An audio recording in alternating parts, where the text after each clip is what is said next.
hablando de denominado diseño metodológico. Diseño metodológico. Como ustedes pueden observar en el reglamento, el diseño metodológico, sí, contempla varias actividades. Entre ellas está, en primer lugar, la determinación de la población, sí. Luego, el tipo de estudio, sí. Luego, los componentes relacionados a los materiales y métodos.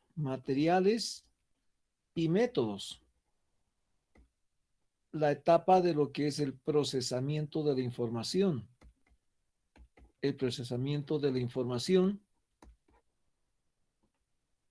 Los problemas de carácter administrativo, problemas administrativos, fundamentalmente. Luego de eso viene la agenda, que es otro punto. Esto lo pueden ustedes observar que está específicamente en nuestro en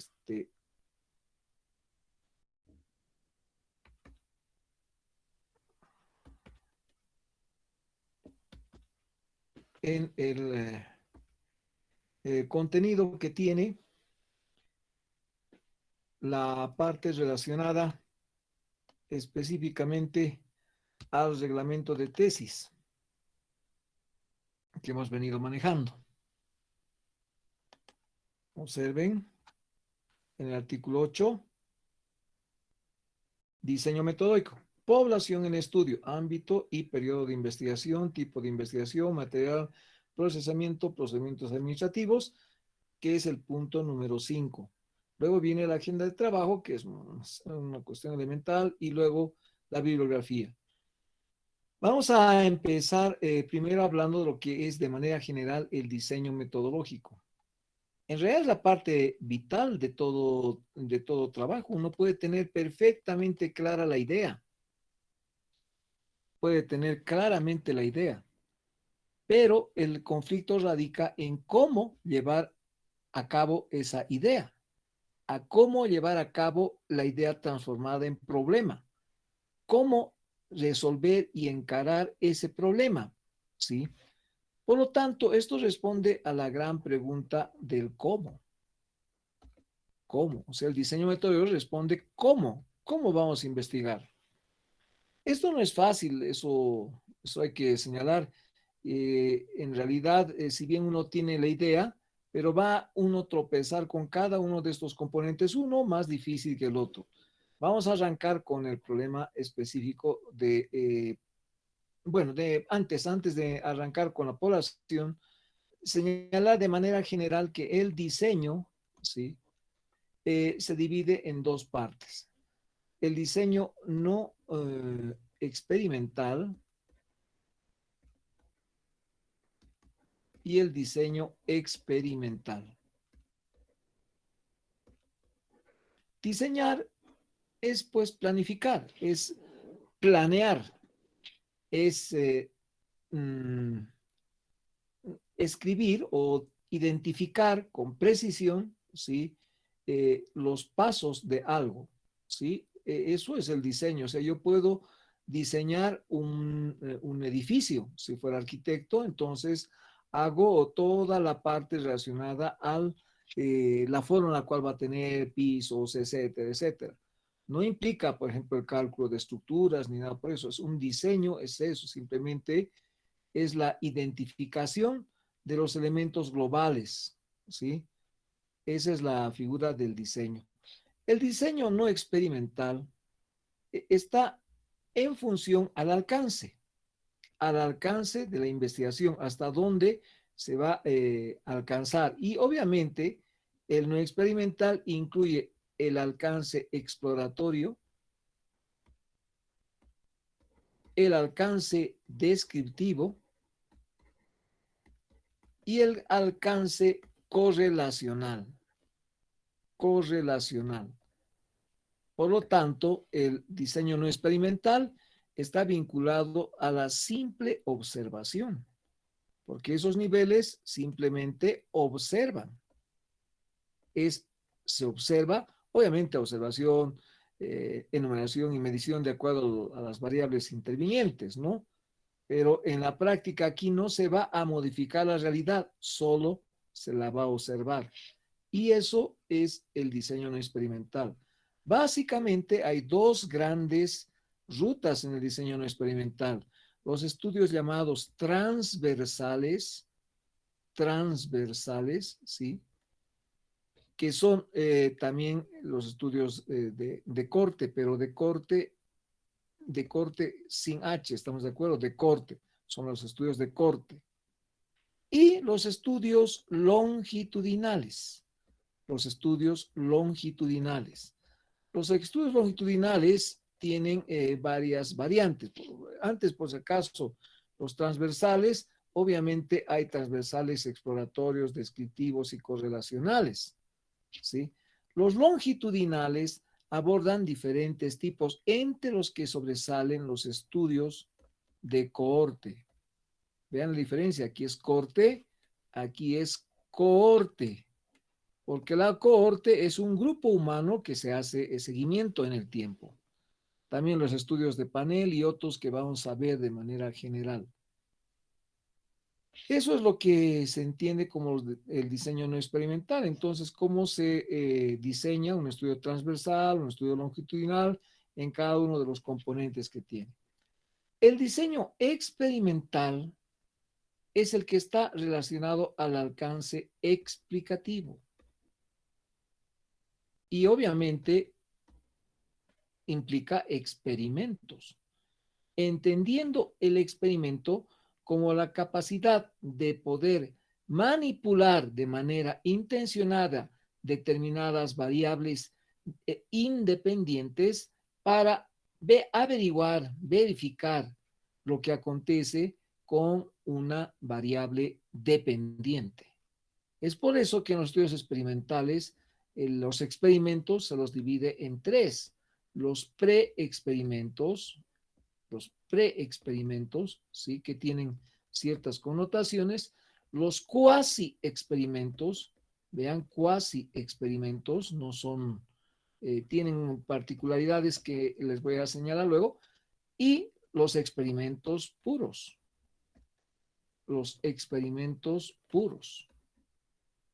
¿sí? Entonces, preexperimento, cuasi experimento y experimento puro.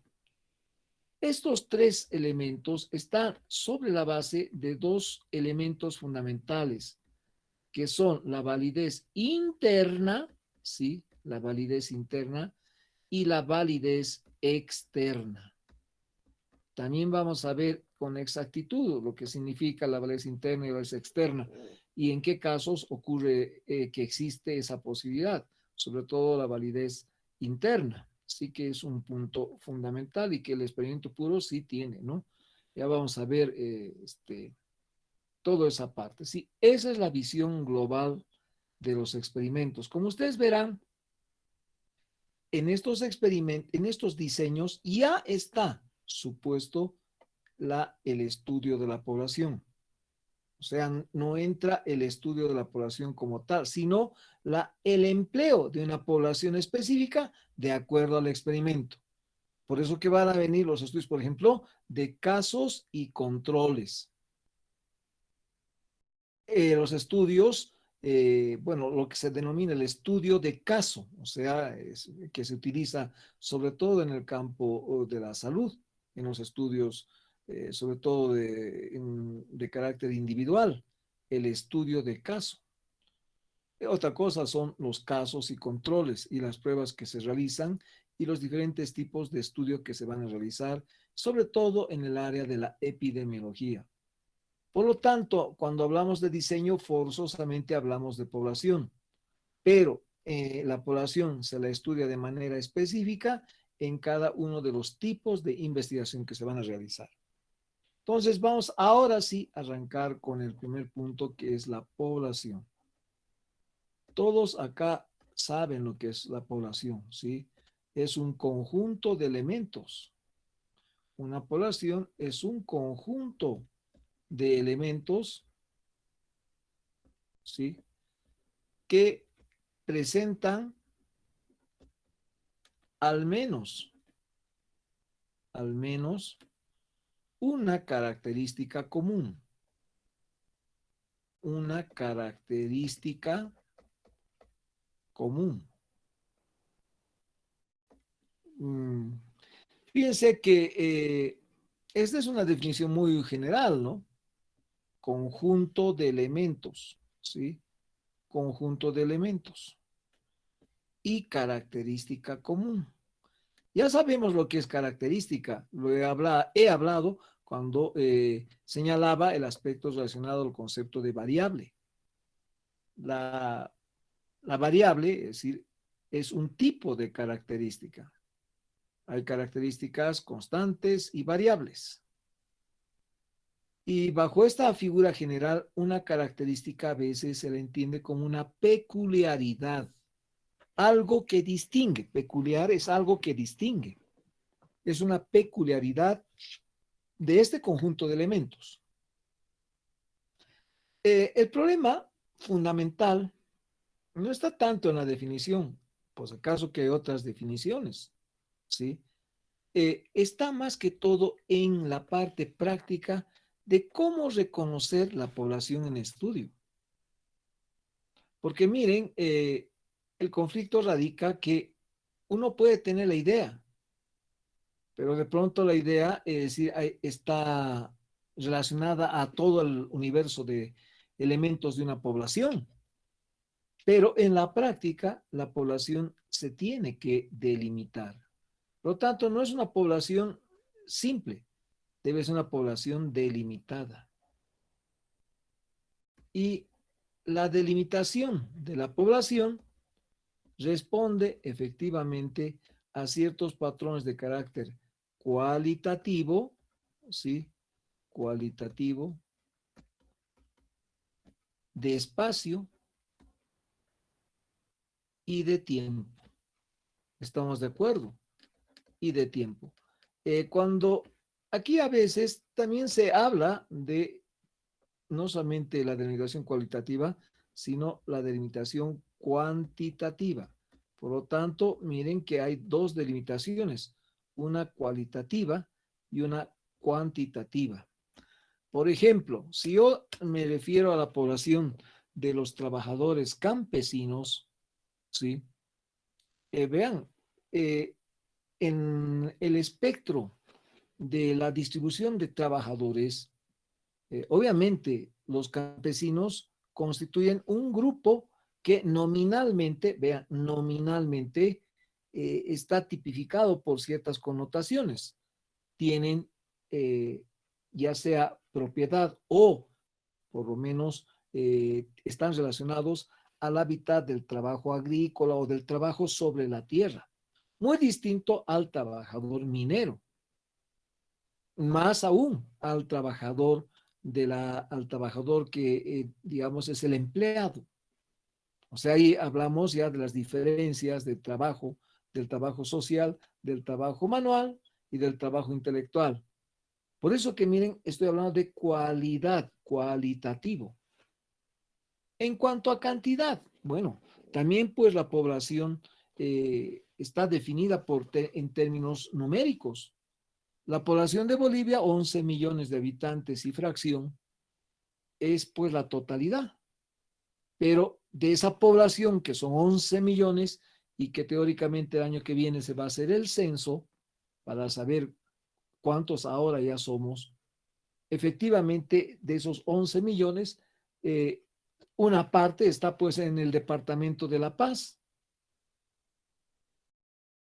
Esa población que debe estar próxima a los 3 millones de habitantes de los 11, sí, más o menos. Se supone que La Paz como ciudad tiene 1 millón y el Alto 1.800.000, por ahí son 2.800.000 más las provincias, etcétera, etcétera, algo más de 3 millones de habitantes, el departamento. Pero la ciudad de La Paz tiene cerca al millón de habitantes, cerca al millón. ¿Mm? Pero a su vez, La Paz no es una unidad total, tenemos varios distritos municipales. Por ejemplo, el distrito municipal del centro. el distrito municipal, qué sé yo, de Villa San Antonio, o el que corresponde a la Buenos Aires, etcétera. Hay varios distritos, varias, en realidad, subalcaldías que están a cargo de esos distritos.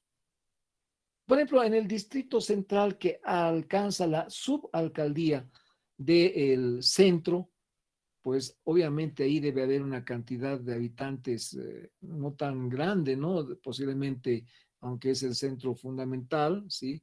Pero de los 800,000 o 900,000 habitantes de la ciudad, será quizás pues unos 200,000, aunque no creo, ¿no? 200,000 es demasiado, ¿no? Pero al interior de ese distrito todavía está la zona, por ejemplo, la zona de Miraflores, que es aparte, ¿no? Tiene otro distrito. Pero está, por ejemplo, la zona norte. La zona norte que está tipificada estrictamente por una delimitación geográfica. Esa delimitación, miren, solamente para que ustedes entiendan, miren, por ejemplo, está dada por la avenida Armentia, la calle Yanacocha, que sube hasta la calle Manzaneda y luego alcanza hasta la calle Pedro Kramer y baja hasta la Armentia. Por lo tanto, esos son los límites. Esa zona está constituida por manzanas desde el punto de vista físico. Y en cada manzana, pues existen casas y en cada casa familias, personas. Y obviamente la zona norte posiblemente debe tener pues unos 10,000 habitantes, unos 10,000.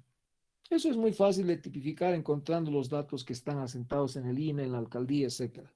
10,000. Puede ser que yo pretenda hacer una investigación. Ya estoy delimitando cuantitativamente a la población. Bueno, en cuanto al espacio, han visto que también he hablado de eso en ese ejemplo. Ahora el tiempo, eso sí no he tomado en cuenta. Lo que he hablado es de tiempo presente, pero la población de esa zona ha fluctuado. En su momento era menor, posiblemente. Tal vez haya aumentado o tal vez haya disminuido. Hay zonas que van disminuyendo en lugar de aumentar. Por lo tanto, esa población, esa delimitación cuantitativa, espacial y temporal es un aspecto que nos da ya una idea panorámica de lo que vamos a llamar a sus componentes, ¿no? Porque a los, estos elementos, ¿sí? Reciben un nombre. Normalmente es el nombre de unidad de análisis. Unidad de análisis. En otros libros, este es un término muy general empleado, en algunos libros más bien, se habla de unidad de observación. Es lo mismo, unidad de observación. Existe una diferencia solo con otro tipo de elemento que enseguida vamos a hablar. Ahora, las poblaciones, evidentemente, para el objetivo que tenemos, hay que dividir en tres grandes grupos. Las poblaciones finitas. Así es el ejemplo de la ciudad de La Paz, tiene una población finita. Las poblaciones infinitas. Un ejemplo es el número de lanzamientos de un dado sobre una mesa. ¿Cuántas veces puedo lanzar un dado? Infinito número de veces. Claro, es un dado que no se desgasta, ¿no? Es un dado que no va desapareciendo, porque imagínense si un dado voy lanzando infinito número de veces, en cada lanzamiento va a ir perdiendo algunas partículas y al final el dado va a desaparecer. Bueno, estamos suponiendo que es un dado infinito, es un dado eterno. O los puntos que hay teóricamente en este plano. ¿Cuántos puntos hay? No es que hay un número finito de puntos. Se supone que aquí hay un número infinito de puntos o los puntos que hay en una línea. Y finalmente, miren, hay poblaciones que son finitas, pero que no se las puede contar. No se puede eh, identificar a los elementos con exactitud. Por eso que estas poblaciones finitas se las considera de manera hipotética, ¿sí? Por eso, finitas hipotéticamente se las considera infinitas. Un ejemplo claro de estas poblaciones finitas hipotéticamente infinitas es el número de personas que en este instante en la ciudad de La Paz están enfermos con COVID-19. Alguien dirá, pero eso no es verdad, porque el ministerio nos saca cuántos están enfermos y cuántos se han recuperado. Bueno, eso es los que han sido identificados. Y los que no han sido identificados, no sabemos. ¿Alguien podría saber? No, no hay forma. Los casos de portadores que no presentan síntomas, o sea, sintomáticos, no tenemos idea, salvo que hiciéramos un estudio, pero que cerráramos la ciudad de La Paz, nadie entra, nadie sale y a todos se hiciera una prueba. En ese caso sí podríamos identificar con exactitud a todas las personas que están enfermas con la COVID-19. ¿Estamos de acuerdo? Entonces, estos tres tipos hay que tomar en cuenta y sobre todo para el punto que vamos a luego ver. Eh, Luego de la población, miren, el problema es que el estudiar la población total es pues muy difícil. ¿Por qué? Porque implica mucho gasto de dinero, mucho gasto de recursos, no solamente dinero, de recursos tanto humanos como técnicos como financieros. Es por eso que solo en algunos momentos se estudia el total de la población. Uno de los ejemplos clarísimos es el censo. El censo es un momento específico en el cual todos los elementos de la población boliviana son investigados, son censados, son todos, ¿sí? Estamos de acuerdo, solamente en un censo. Normalmente no es posible acceder a toda la población por los problemas que he señalado. Por eso que para tomar decisiones sobre la población, porque miren, cuando estamos estudiando algo es pues para estudiar a la población, a todo ese conjunto de elementos que presentan una característica determinada. Entonces, para poder acceder a la población, necesariamente tengo que estudiar una parte de la población. Y esa parte de la población es la muestra. ¿Estamos de acuerdo?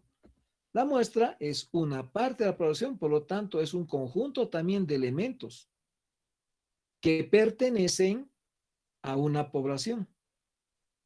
La muestra es un conjunto de elementos que presentan, o sea, que está constituido, ¿sí? Por elementos que devienen de la población. Es por lo tanto la muestra una parte de la población. Pero miren, el objetivo no es la muestra, no es saber sobre la muestra, sino tener la capacidad de, a través de la muestra, conocer sobre la población. Ese es el objetivo de estudiar una muestra, es conocer lo que pasa con la población. Y fíjense que eso ustedes muy bien lo saben a estas alturas del nivel académico en el cual están. Eh, Ustedes bien saben que, por ejemplo, para identificar la glicemia de un individuo, ¿sí? De un individuo, ¿qué hago? Tomo una muestra de sangre de no más allá de 5 ml. Bueno, no necesariamente 5 ml. Sí, puedo tomar hasta una gota en las pruebas rápidas, ¿no es verdad? Sí puedo utilizar.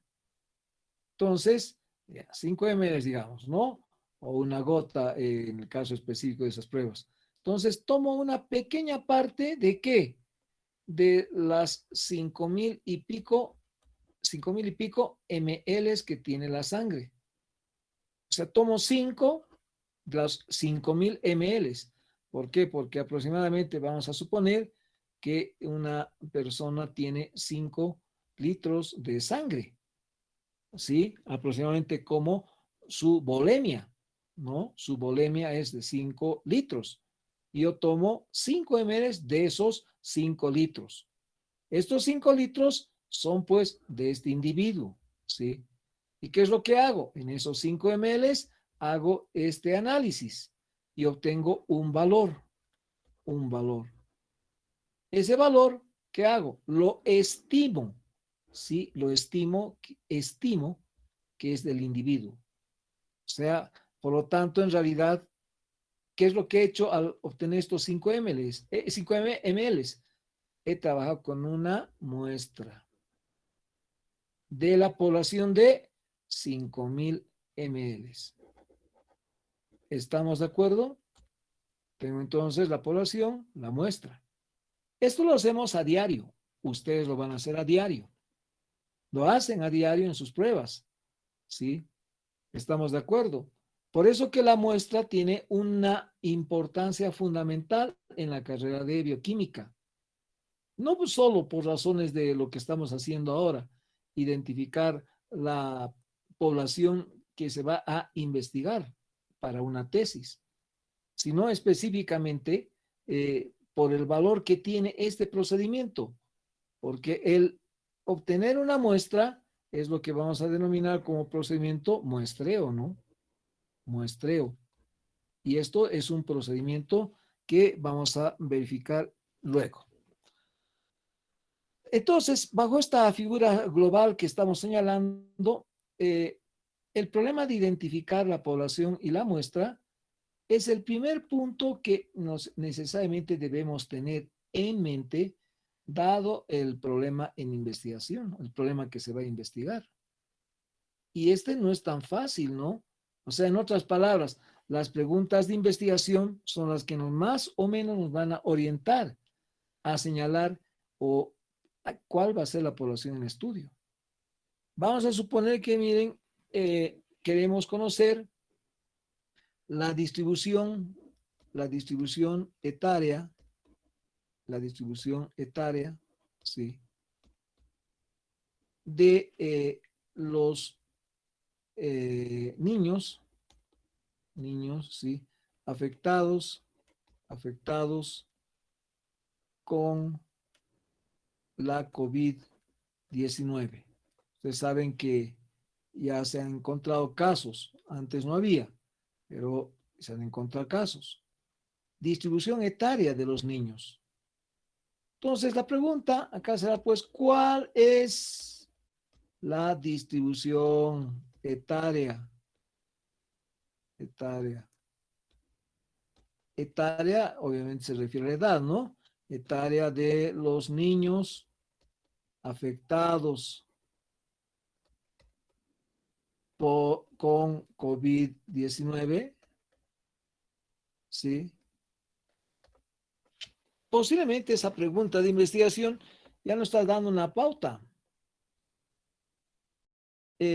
Como no he delimitado, miren, ¿dónde? Quizás esto tendría que aclararse, ¿no? De los niños afectados por COVID, ¿dónde? En Bolivia, en el departamento de La Paz, en Sudamérica, en el mundo. Miren, hay una cantidad grande de elementos que aquí conformarían la población. Lo que sí sabemos es que niños se consideran las personas menores de 12 años. Niños son personas menores de 12 años. O sea, de 0 a 12 años. Son niños. Entonces, si yo veo en la distribución por edades del mundo, pues voy a tener pues una gran cantidad de niños, ¿no? Menores de 12 años. ¿Y podré investigar a los niños? No, pues muy difícil. Yo voy a delimitar por eso a una población de los niños, por ejemplo, de Bolivia. Imagínense, pero hacer una investigación de los niños menores de 12 años en Bolivia, difícil. Entonces delimitaré pues a una población más reducida. Es obvio que a mí posiblemente esto hay que tomar en cuenta nuevamente los objetivos que uno tiene al investigar. Si yo tuviera que investigar a todos los niños del mundo y tuviera además los medios para hacerlo, bueno, ¿qué es lo que haría?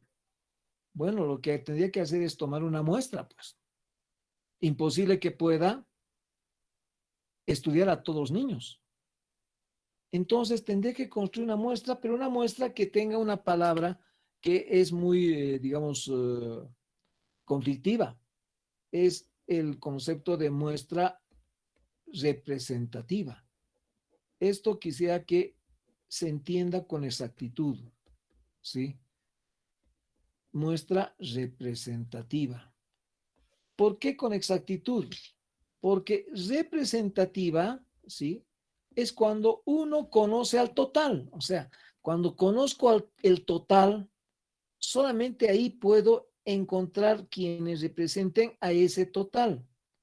Pero si no conozco el total, ¿cómo puedo señalar que esta muestra es representativa? Por eso que el conflicto de que las muestras sean representativas, van a escuchar ustedes que hay gente que dice, hemos hecho una muestra representativa. Lo dice así con total desparpajo. ¿Sí? No es así la figura. Repito, ¿no? Cuando yo he tomado una muestra de sangre de 5 ml, de los 5.000 ml que tendría teóricamente un individuo, ¿sí? Les hago una pregunta, ¿esa sangre es totalmente homogénea? No, no es. ¿Por qué? Porque depende si es sangre venosa o sangre arterial.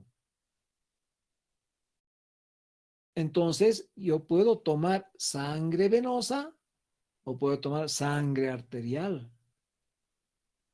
Ahora, fíjense, si yo tomara sangre que deviene de retorno del sistema pulmonar, es muy distinto esa sangre que en realidad, miren, está llegando al corazón, ¿sí?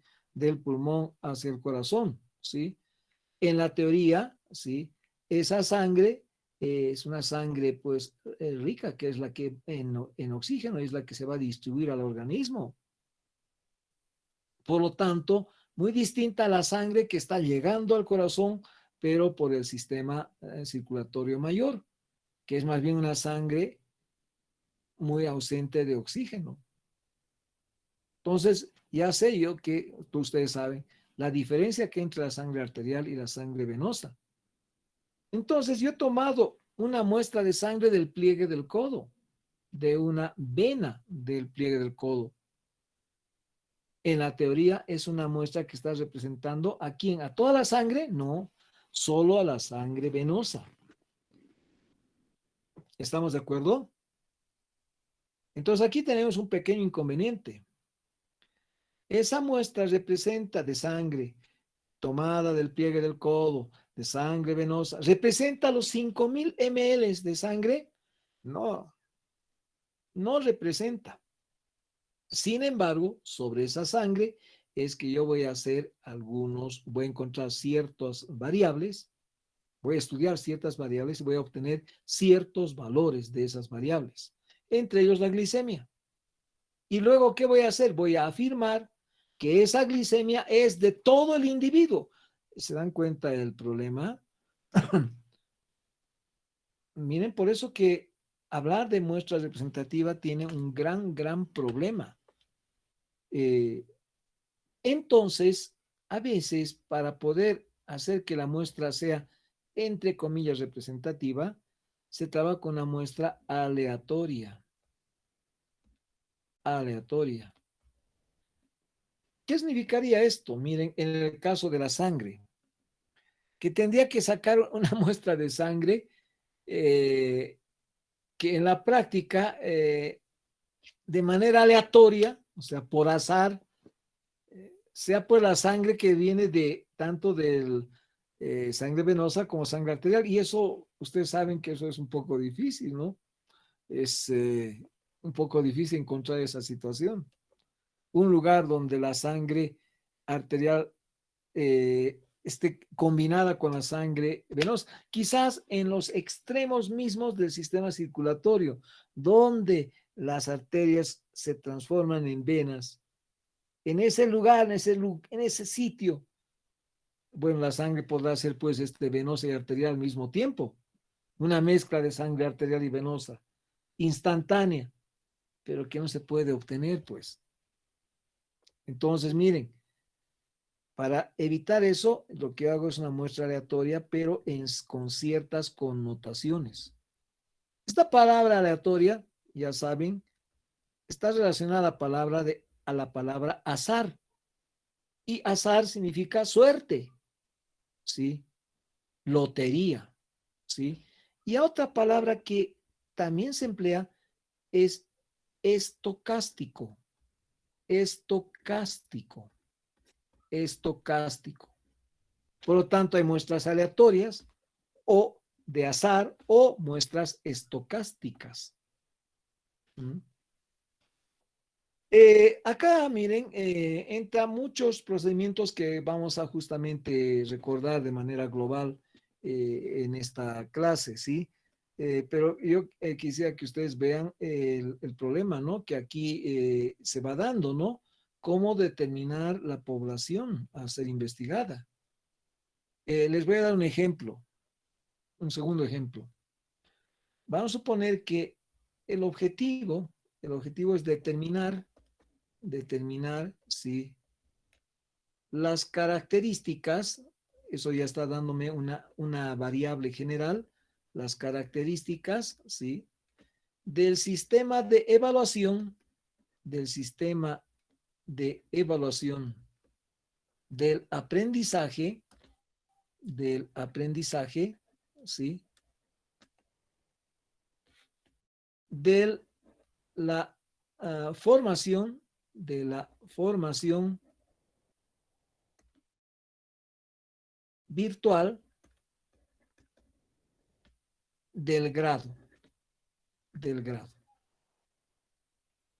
Miren, yo quiero averiguar cómo son las características del sistema de evaluación del aprendizaje de la función virtual del grado, de la formación, perdón, de la formación virtual del grado. Me refiero a lo que está ocurriendo en la actualidad.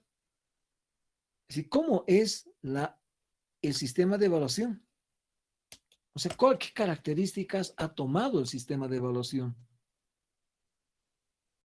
Y miren que eso significa determinar con exactitud las dimensiones en las cuales esas características del sistema de evaluación del aprendizaje con las cuales voy a poder medir.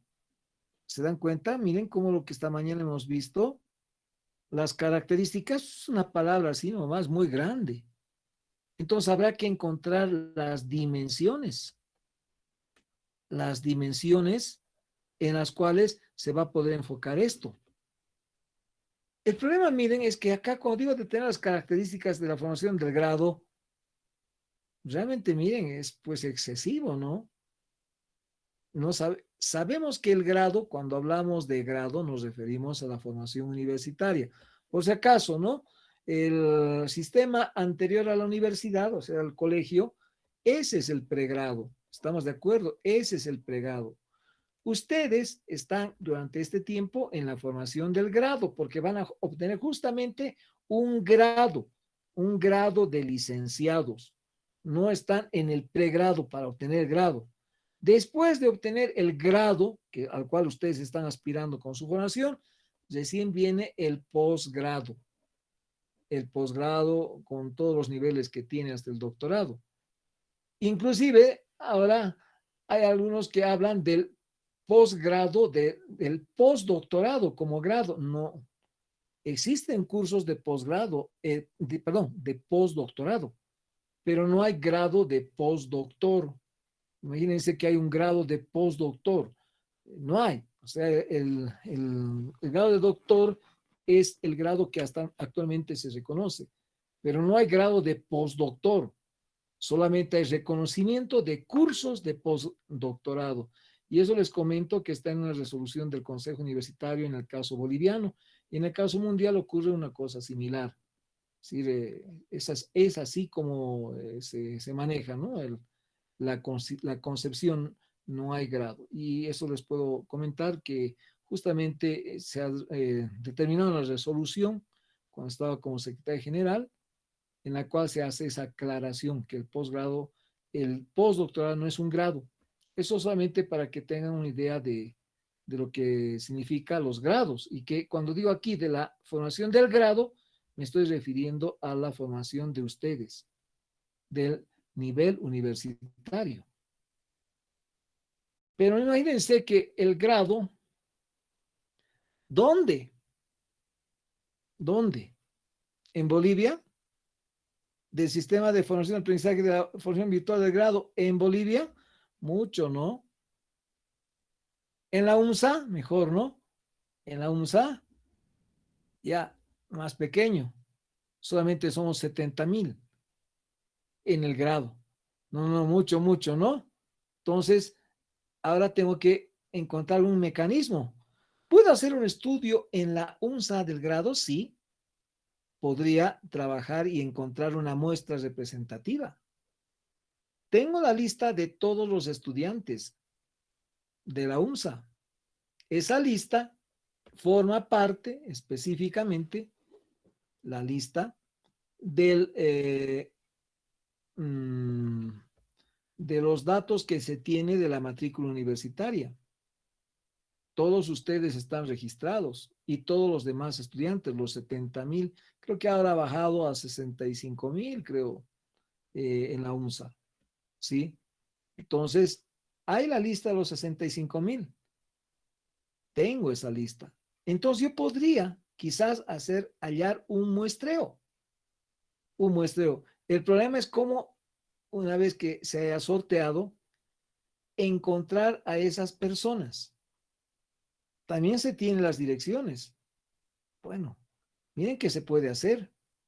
Es posible hacer una investigación, pero realmente se dan cuenta que esto implica un trabajo muy especial.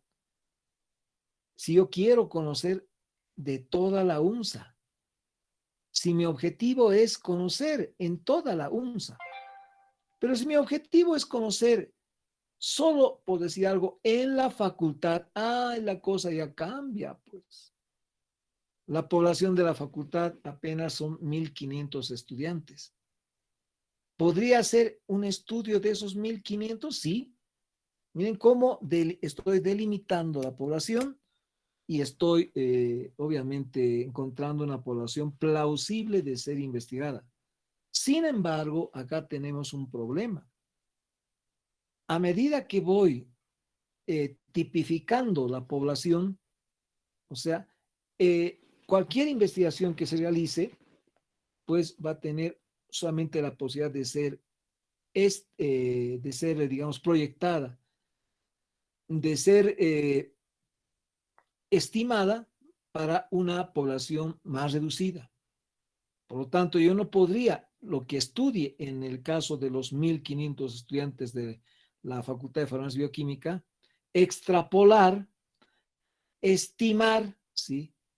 Inferir, vean las palabras, ¿no? Estimar, extrapolar, inferir a todos los estudiantes de la UNSA. Eso no podría ser.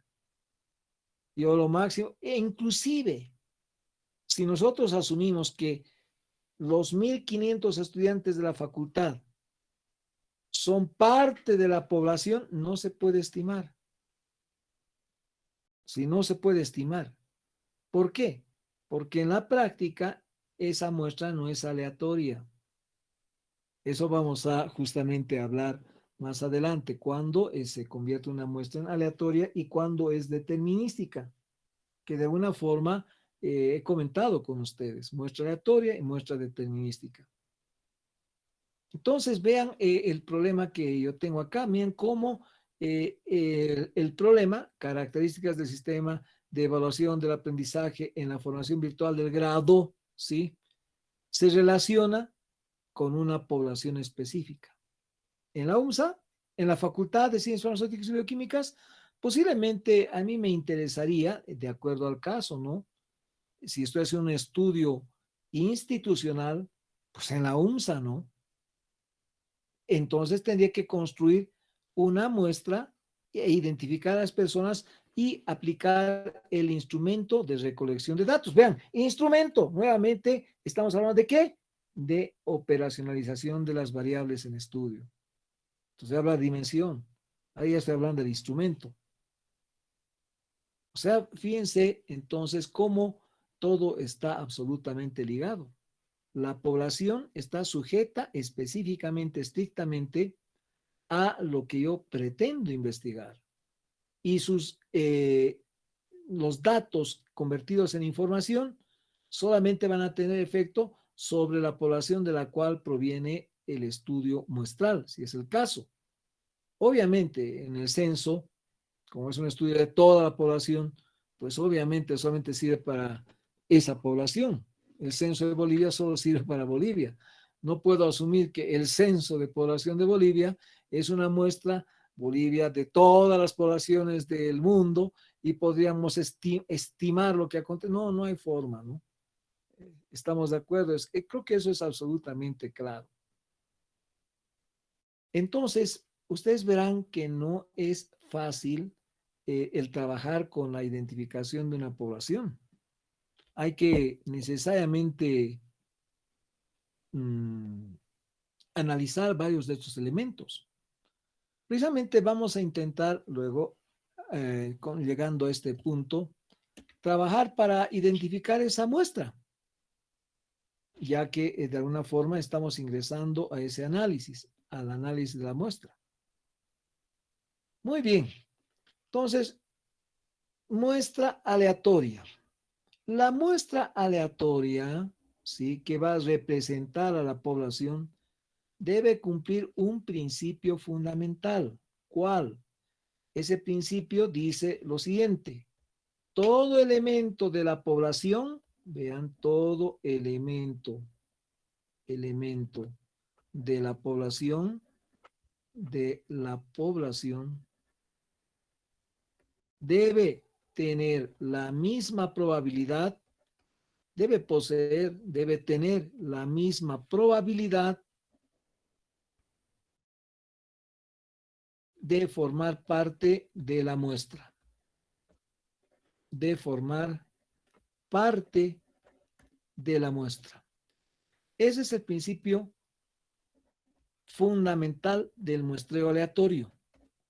¿Estamos de acuerdo? ¿Sí? Todo elemento de la población debe tener la misma probabilidad de formar parte de la muestra. De la muestra. ¿Estamos de acuerdo? ¿No? Del muestreo, de la muestra. ¿Estamos de acuerdo? Ese es el principio fundamental del muestreo aleatorio. Si se rompe ese principio, la muestra deja de ser aleatoria y se convierte en una muestra determinística. Se convierte en una muestra determinística. Determinística. ¿Y cuándo se rompe este principio? Este principio se rompe cuando a un solo elemento de la población digamos, no le aplico la misma probabilidad. ¿Y cuándo ocurre eso? Cuando, por ejemplo, yo elijo a una persona, basta una, a una persona sin aplicar los métodos de sorteo o el método aleatorio que se haya decidido y directamente lo incluyo en la muestra. Basta uno. O sea, no es necesario 20, uno.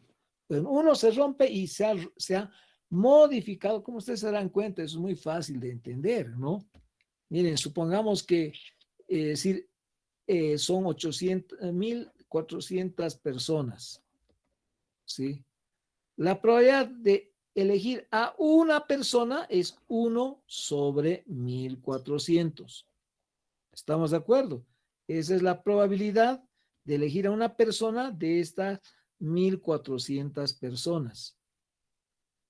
Pero si yo a una de las personas no le aplico, lo saco, lo excluyo porque lo elijo de manera a dedo, de manera autoritaria, de manera, no, tampoco vamos a llamar autoritaria, ¿no? Lo elijo de manera de preferencia, así llamaremos, ¿no?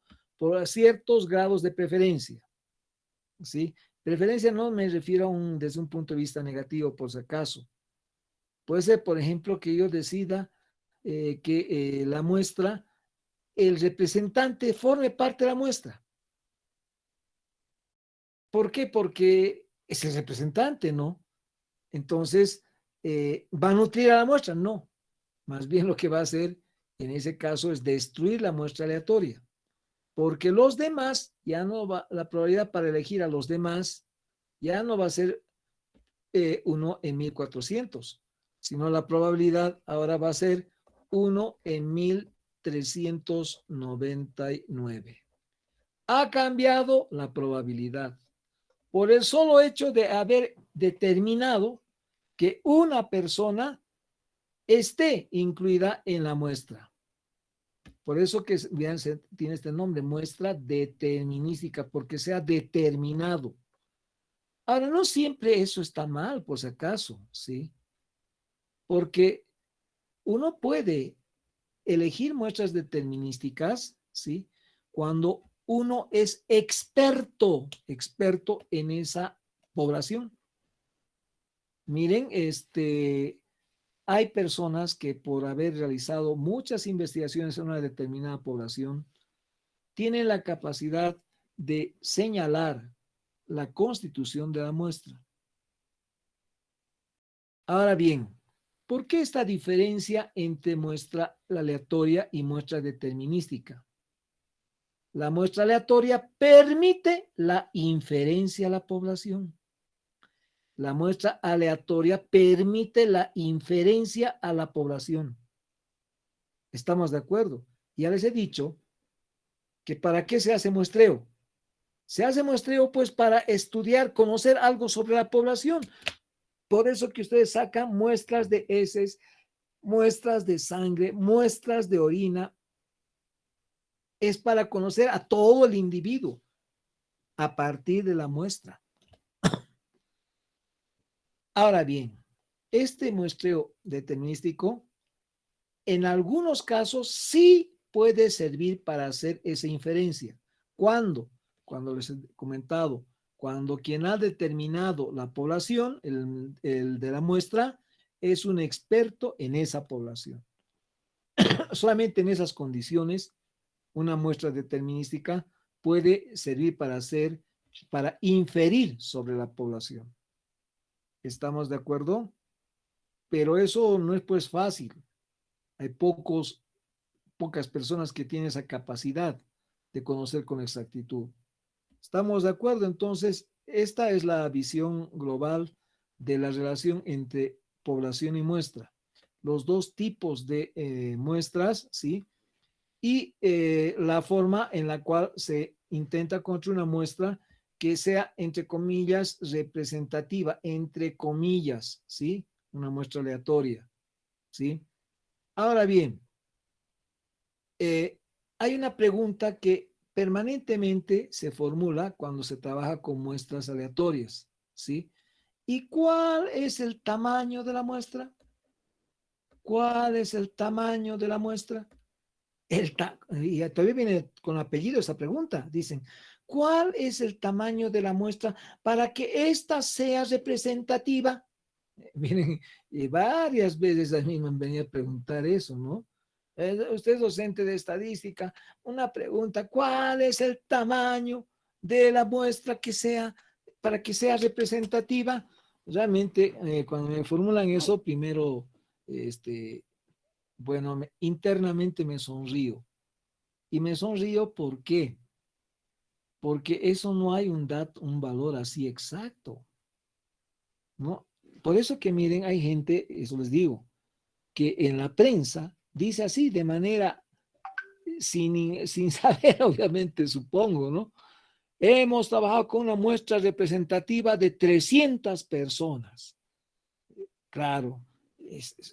¿Cuánto era la población? La población era 1000 y hemos trabajado con una muestra representativa de 300. ¿Y quién les ha dicho que esa muestra es representativa? De repente ese fenómeno necesita una mayor población a las 300 o menor, ¿sí? Ahora, miren, ¿cuál es el tamaño? Es una pregunta que voy a responder la próxima clase. Sí, la próxima clase voy a hablar sobre el tamaño de la muestra. ¿Sí? Con las fórmulas correspondientes, un par de artículos que les voy a luego subir, ¿sí? Y además la forma en la cual en la actualidad se hace ese cálculo y los instrumentos necesarios para que ustedes puedan, el momento que quieran, utilizar ciertos programas que les voy a facilitar, o por lo menos la información. Bien, aquí vamos a quedar en esta clase, es las 9 de la noche, ¿sí? Debería pasar hasta y tendría que ser pues hasta las 9:30, ¿no? Pero aquí vamos a suspender, yo estoy algo cansado, supongo que también ustedes. Muy bien, gracias por su atención, ¿sí? Nos vamos a ver la próxima clase. Por favor, ya tenemos que hablar sobre el segundo examen parcial. Ya tenemos que hablar, por favor, es decir, eso de... Adelante, ¿qué decían? Adelante, adelante. Ya, vamos a hablar ya sobre el segundo examen parcial que ya debíamos haber dado. Pero de todas maneras, todavía tenemos suficiente tiempo, ¿sí? Vamos a hablar entonces la próxima clase, el próximo martes. Veremos cómo lo enfocamos, ¿no? Para que no tengamos el problema que hemos tenido en el primer examen. Bien, gracias. Nos vemos. Adiós. Está bien, doctor. Hasta luego, doctor. Nos vemos. Adiós, adiós.